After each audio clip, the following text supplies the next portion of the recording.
Huh?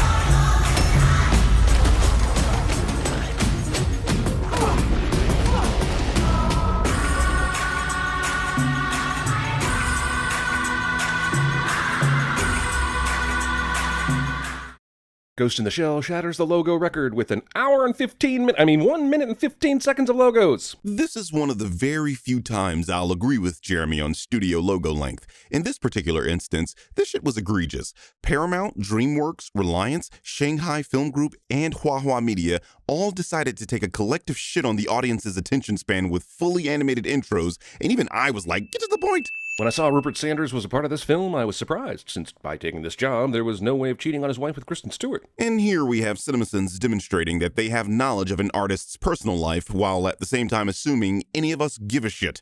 Are we sure Jeremy isn't a bored Korean housewife? Movie should just go ahead and give a paper I wrote in college. We're all doomed. Computers are going to cut our asses a writing credit. Maybe it will also receive an F from my human replacements professor for skip. I understand that we have to see what's going on, but why would they have this random window that looks into the contents of the life water? But aren't you answering yourself? You said you understand that this particular shot is for the audience, so why isn't that good enough? I mean, this is a movie. Besides, I find it really silly that you asked this question, considering even I, a layman, understand that scientists would probably need a way to view their work. I mean, what if this very heavy cyborg sinks instead of floats? Wouldn't you want to know what's going on below the surface? Whitewashing.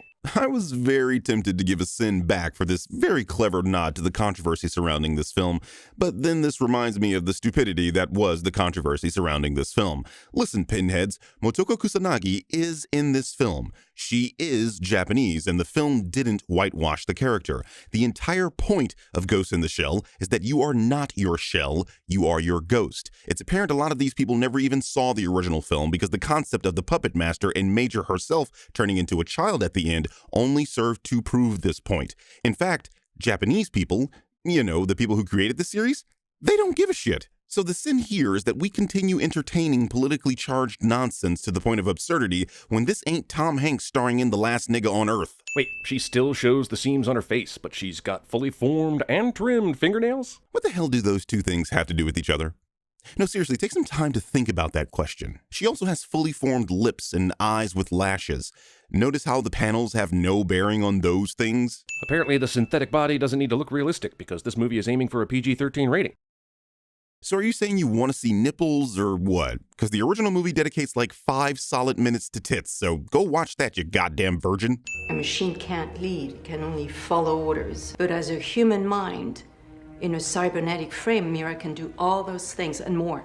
Something that's never been explored before in movies like The Terminator, The Matrix Trilogy, or Ex Machina, or AI, or RoboCop, or... Are you just unaware that this movie has source material? With the exception of The Terminator and RoboCop, all these other movies were inspired by Ghost in the Shell. In fact, the Wachowskis literally pitched The Matrix by showing the studio heads at Warner Brothers Ghost in the Shell saying, "We want to do that." And since when did The Terminator explore the concept of a human mind being better than a robotic one? The entire concept behind Terminator is that Skynet thought it was better than humans. Oh, who am I kidding? I'm talking to CinemaSins here.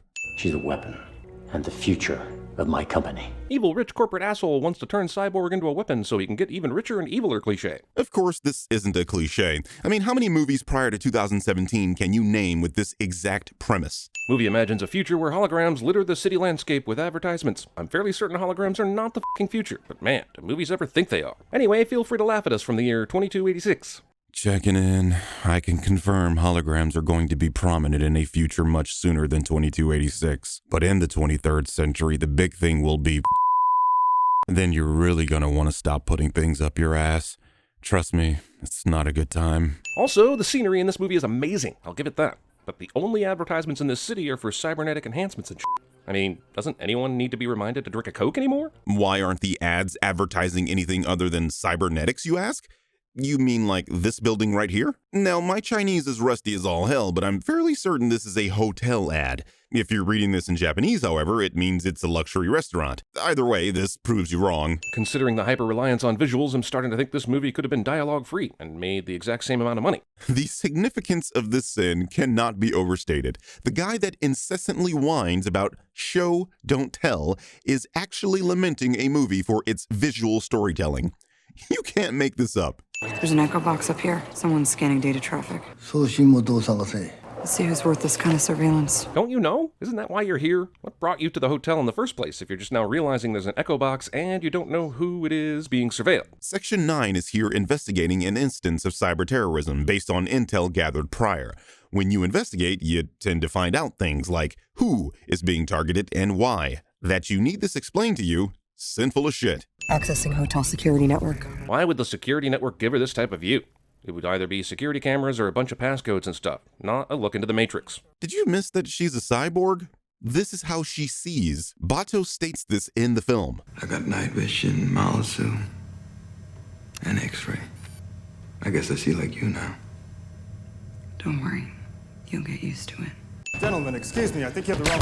There's a highly sensitive meeting going on between Dr. Osmond and the president of the African Federation, and they left 2 rent-a-cops outside to take care of anyone who steps off the elevator. And it appears there were almost 0 other security measures taken for this meeting. 0 other measures? You mean like these guards? Major's hair was flying freely, so it wasn't a part of the camouflage armor. But why does it camouflage with the rest of the suit?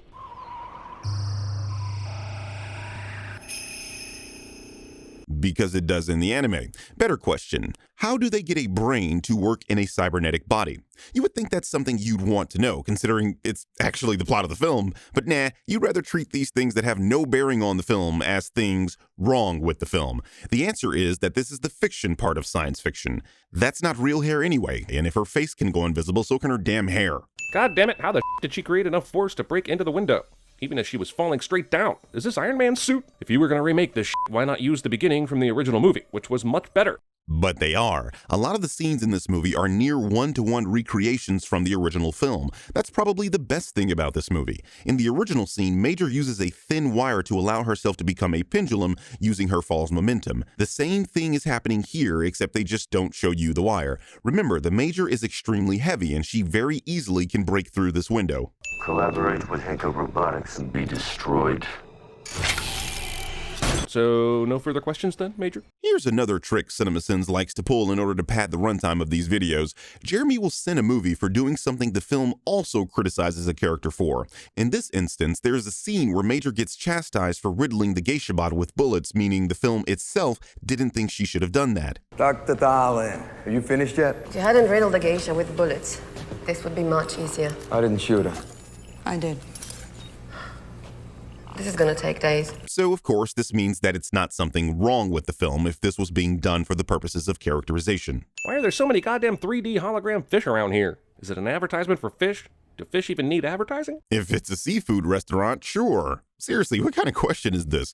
Earlier you mentioned you wanted to see ads for Coke, but now you're asking if fish need ads. Are you unaware that Coke is arguably the most famous product of all time? But that's the one you think needs ads. So what do we have in Osmond? He was the head of Hanker's robotics division. And to demonstrate his status, I will only show you his head. He says, while literally showing the movie displaying his entire body. Following last night's attack, 3 more Hanker scientists were murdered. Even though we saw the president of Hanka get attacked and the geisha bot said, collaborate with Hanka Robotics and be destroyed, we didn't feel the need to warn anybody from the company that their lives might be in danger. But that's kind of a big leap to make. I mean, I used to work for Tesla. Elon Musk was threatened all the time. I, in no way, felt threatened by proxy. Section 9 could have assumed the geisha bot was speaking directly to them. I had to, or more would have died. Did anyone survive that attack? Literally all these innocent people in this scene survived the attack. I would ask you to pay attention, but it's like asking your fanboys to stop being trash. Ain't gonna happen. I will find him, and I will kill him. It's what I am built for, isn't it? My programmer Liam Neeson said so. Jeremy makes a pop culture Hey, girls!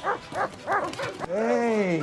You know, this is what the original Ghost in the Shell was missing. More shots of Bateau feeding stray dogs instead of hunting the criminal they just vowed to kill. Just like Quentin Tarantino's creepy-ass obsession with feet, Basset Hounds are Mamoru Oshii's signature trademark. In fact, Bateau owns a Basset Hound in the anime. This scene was paying homage to Oshii's work and being faithful to the source material. You have damaged internal systems. Maybe next time you can design me better. Also, maybe next time you could design me a little more culturally appropriate. Amazing. Coming from the guy that just pronounced Bateau as Bateau. This reminds me of the absolute heathens that pronounce Zamas as Zamasu. Besides, if you're going to harp on this cultural appropriateness thing, why didn't you point out that Togusa, a Japanese man, is being played by Chin Han, an ethnic Chinese man, because all Asians look alike and their cultures aren't distinct and multifaceted? I'm just saying, if you're going to do this, go all the way, because otherwise you look like you're virtue signaling. Ghost in the Cell.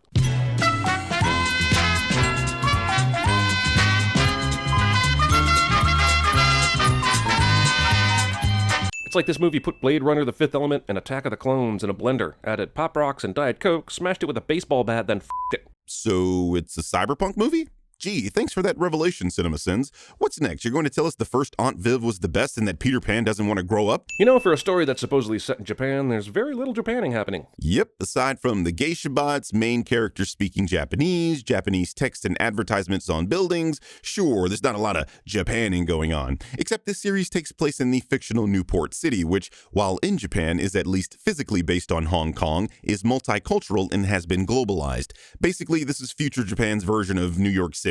We synaptic scanned you. Everything you witnessed went to section 9. Yeah, but the only human part of Major is her brain, right? So why can't everyone be synaptically scanned to ensure the accuracy of eyewitness data? Who the heck is saying they can't? Why are you asking a question like this is a problem for the reality of this movie? Even if they couldn't, it would make the most sense for Major to be able to do this. You know, because she's a cyborg? I mean, where do you think the data from her eyes is going, for example? Apparently, it's perfectly okay to walk into a surgery room where tissue and bone and muscle are being rebuilt, even without protective equipment. These guys at CinemaSins are seriously something else. I mean, of the 5 writers that make up their little dysfunctional group, nobody thought to send Jeremy the memo about the Major's body being synthetic. This is the equivalent of being upset people are in the room when an iPhone is being built. You are not authorized to deep dive the geisha. Oh, yes, I was. I paid the $100. Jeremy is making the incorrect assumption that geisha were prostitutes.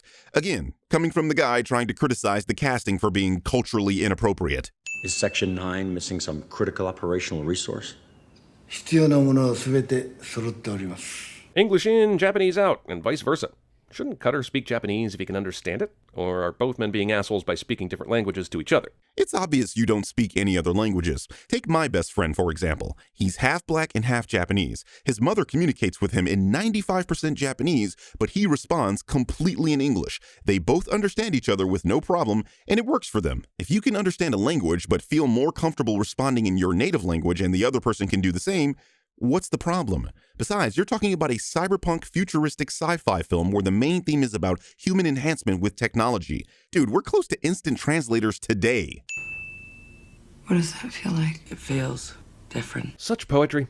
By the way, I can't wait until this movie gets a prostitute to describe the color red later. For all the people that bitch about this movie not doing the what does it mean to be human aspect of the original, they sure as hell seem to miss small scenes like this. Why is he walking out into the water? This accomplishes nothing except for a cool fight location. Sinning this scene, which is akin to sinning the scene in the original anime because this shit is damn near identical. That's worth these many sins. What a weird movie this is. It contains exact scenes from the original, but the story is different. The change in the story really affects this scene in particular, since they don't even bother to develop this guy's character. Except this guy got more characterization than the one in the original movie, considering he was an amalgam of the trash collector and the ghost hacked guy. Hell, that guy literally didn't appear in the rest of the original movie. I know why we couldn't find him. He's using human minds to create a network of his own. Cool! But tell me, why did he decide in this instance to use a cocaine den? Typically because illegal drug trafficking tends to have overlap with human trafficking, which would provide the bodies. Also, if you offer drug addicts drugs, they're more likely to acquiesce to something like this. You were born. Lessons took from my failure. What a beauty you are. This is the third time this movie has pointed out the obvious, that Scarlett Johansson is really, really pretty. Captain Obvious himself getting mad at something like this is hilarious. And sinful. They thought that we would be a part of their evolution, but they have created us to evolve alone be on them. Evolution, that's what you call it. Killing everyone who made you. At what point did Kuze say anything close to what would inspire that question? The fact that he's been killing a shit ton of people? I don't know, could also be the fact that he's been killing a shit ton of people. It might even be the little known fact that he's been killing a shit ton of people. What is that? What is that? A cheap excuse for some bonding between two synthetic characters in the shape of a cheap tattoo, I'd say. How is this a cheap excuse, though? This movie has been showing Major having glitches, resulting in her seeing the form of this shrine. The fact that Hideo here has the tattoo shows that he's also been haunted by this glitch, meaning they have some sort of connection. It's called setup and payoff. This is an important scene, I think. I don't know. Anyway, all I can focus on is the hologram in the background that is constantly running in place. What the product is being sold here? If it's anything except a treadmill, I will be disappointed. What the hell else could it be, Jeremy? You're sitting the film for being so obvious that it becomes suspicious in the ball-bearing you call a brain. You know, like flat earthers or QAnon. What were the circumstances by which this dude was able to catch up on foot to Major on a motorcycle? I don't know, but they can't be as ridiculous as that laugh. How does she go from room 1804 to room 1912 on the same floor, and almost next door to each other? Sorry, Jeremy, that doesn't work on people with more than 2 brain cells. This building spirals upward, and the film is showing Major walking up the path. They're not going to show her walking up the entire thing, genius, so they skipped to the part where she got to where she was going. You really made a video for over 2 million people and tried to pass this off as a CinemaSin. My daughter died a year ago. Motoko's Japanese mom is speaking English here, even though we're in Japan and Major clearly understands Japanese, considering that's the only language her boss speaks. Is there anything else you wanted to add here? Is it just me, or does this sin sound incomplete? I mean, you said this as if her mother knows who this cyborg is, where she works, and who her boss is. Not to mention, Japanese people have this really bad habit of looking at a non-Asian face and just not computing that this non-Asian face can speak Japanese. Happens to me all the time. I will speak fluent Japanese to a Japanese person, and they will look me dead in my eye and struggle trying to speak English. What I'm saying is, sometimes Japanese people hear your face. CinemaSins!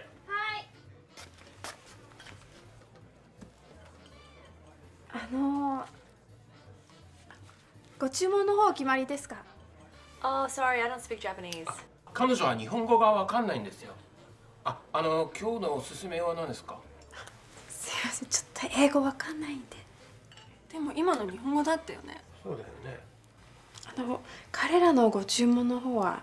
いやだから彼女はアメリカ人なんやって。そうそう。日本語全くわからへんねん。うん、そうだよ。お連れの方たちハンバーグですかね、やっぱり。ハンバーグ？つまりですね、いいですか？彼女は日本人に見えるかもしれませんが、育ちはアメリカです。日本語は全く喋れません。僕らは確かに外見と言葉のギャップがあります。でももう21世紀、外見とアイデンティティは違うということを我々現代人は認めるべきです。そうだ、その通りだ。うん。僕は今日本語で喋っています。日本語は母国語です。生まれも育ちも千葉県の安房鴨川市。漁業の盛んな落花生の産地です。美味しいね。スポンサーチームは日本ハムファイターズです。ファイト！ですからどうかお願いします。僕らの日本語を聞いてください。お願いします。お飲み物の方決まりですか? Your name was Hideo. Motoko, that was your name. You gotta love how this movie explains how these characters are white. Like it's not something the movie itself engineered. It's the evil fictional corporation, guys, not us. Don't blame the studio, that would just be silly. Okay, this is the 4th time you've brought up the ethnicity of the actors. We get it, you want to capitalize on the hate train. Obviously, you've missed the point of Ghost in the Shell, along with all the other dummies complaining about this, so I'll just let Oshii himself send you. 空手配線の元子を一本通して最後まで見てみたい。僕が想像した以上に And if that doesn't do it for you, he further clarified by saying, the Major is a cyborg and her physical form is an entirely assumed one. The name Motoko Kusanagi and her current body are not her original name and body, so there is no basis for saying that an Asian actress must portray her. So once again, this is a case of overzealous white people being offended on other people's behalf. Stop that. Sure, shoot regular-ass bullets at an armored tank. What could go wrong? What CinemaSins isn't showing you is that the Major shoots at the tank to get Cutter's attention as the tank was about to kill Hideo. You can literally see the tank looking to the left in CinemaSins' footage. The problem with this is, this movie has never shown Major to have incredible strength. In the 1995 movie, there were reminders everywhere of how lethal she was. This movie, not one scene informs us of this kind of strength. It comes out of nowhere. Why do you just sit there and lie as if people won't actually go check? Dude, you make videos that reach millions. Surely someone will fact check you. I see. Well, if you were actually paying attention, there are multiple shots showing she has super strength, from literally flipping a guy 10 feet in the air to kicking that same guy about 30 feet backwards. And I love how you just suggest this comes from nowhere. Dude, this is based on source material. I wouldn't give a fuck if she never showed super strength the entire film except this scene. And please, list all the cyborgs you know that don't have superhuman strength. And just like the bus you rode to school, that list is gonna be short.